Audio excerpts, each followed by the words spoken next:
Magandang araw mga kabuk, it's me, your kabuk, Atay at Balunan. Gawin nating masarap na ulam at kakaiba.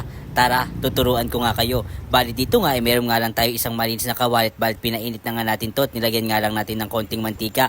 Bali use oil na nga pala ginamit kong mantika para hindi sayang. Pagkatapos ay ginisa ko nga lang pala tong ating bawang. At pag na golden brown na nga pala yan, ay isinunod ko na nga rin tong ating sibuyas. Hiniwa ko nga lang to sa maliliit na parte dahil nga dito sa ating lulutuin nakakaiba sa Atay Balunan. At pagkatapos nga ng bawang at sibuyas, ay sinunod ko na nga tong luya na siyang magtatanggal lansa dito sa ating Atay Balunan. At pagkatapos nga gisahin niyang mabuti ay isasangkot siya nga lang nating mabuti itong luya para kumatas yung kanyang lasa dun sa mantika na siya pagkasunod ay lalagay naman nga natin itong ating Atay at Balunan. Sa paglalagay nga pala ng Atay Balunan itinanggal nating mabuti yung kanyang tubig para hindi na masyadong matagal lutuin at isasangkot siya nga lang natin siya dito hanggang sa maluto siya. At pagkatapos ay may mekos-mekos mo nga lang din o halu-haluin mo dyan para mabiling-biling mo at maluto at bawat side ng Atay Balunan. At sunod nga ay mag-a-add nga lang pala tayo dito ng pinong paminta para naman sa pampadagdag anghang o pampatanggal langsa ng ating Atay at Balunan.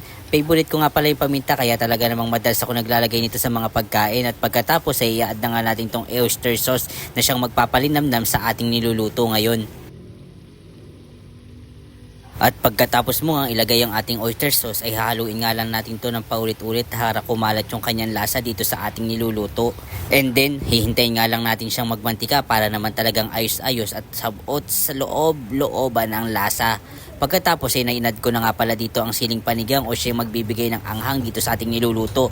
Parang may pagka pagka Bicol Express kasi dahil nga gatarin yung ilalagay natin pero kakaibang luto dito sa Atay Balunan na nakasanayan nating iasiman, adobo o ano pa man. At pagkatapos ngayon nilagay na nga natin itong ating Coco Mama. Coco Mama na nga lang pala ginamit ko para easy to use o ready to use na hindi na tayo maghihintay pa doon sa mga pagkudkura ng niyog.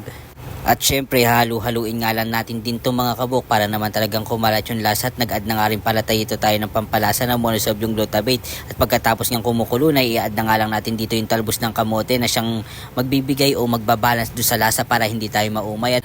At pagkatapos nga mga kabuk, kapag luto ng ating talbos ay pwede na nga nating alisin yung takip at halu-haluin para makut din ng gata yung ating talbos na inilagay. At eto na nga mga kabuk, luto na ang ating... Hindi ko alam kung ano ay papangalan natin dito. Kayo nang bahala. Kumuha na rin kayo ng bahaw at sabayan nyo kong kumain. Siyempre, don't forget to follow, share, and react para sa ating more cooking pan show. At siyempre, salamat sa inyong panonood. Salamat. Bye-bye!